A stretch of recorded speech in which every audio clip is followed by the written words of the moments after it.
Breaking news, M Nazmul হোসেনকে পদত্যাগ করাবে।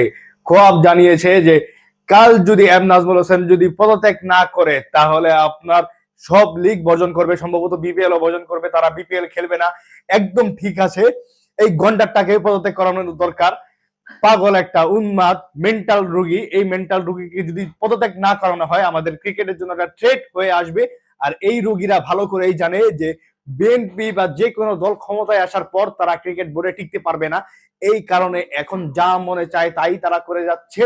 বাংলাদেশ ক্রিকেটারকে একদম যাওয়ার সময় ধ্বংস করে যাচ্ছে। ক্রিকেট ভক্তদের মধ্যে দেশপ্রেম ঢুকিয়ে দিয়ে, মানে দেশপ্রেমের যে আপনার খেলাটা ঢুকিয়ে দিয়ে তারা যে নোংরা নোংরা কাজগুলো করছে, এদের বিপক্ষে স্টেপ নেওয়া দরকার।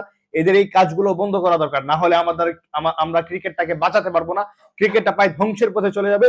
এই মেন্টাল রোগীকে আপনার এখনই এখনই বরখাস্ত করা দরকার। একে যদি বরখাস্ত না করা হয় তাহলে ক্রিকেটটা সামনে ধ্বংস হবে।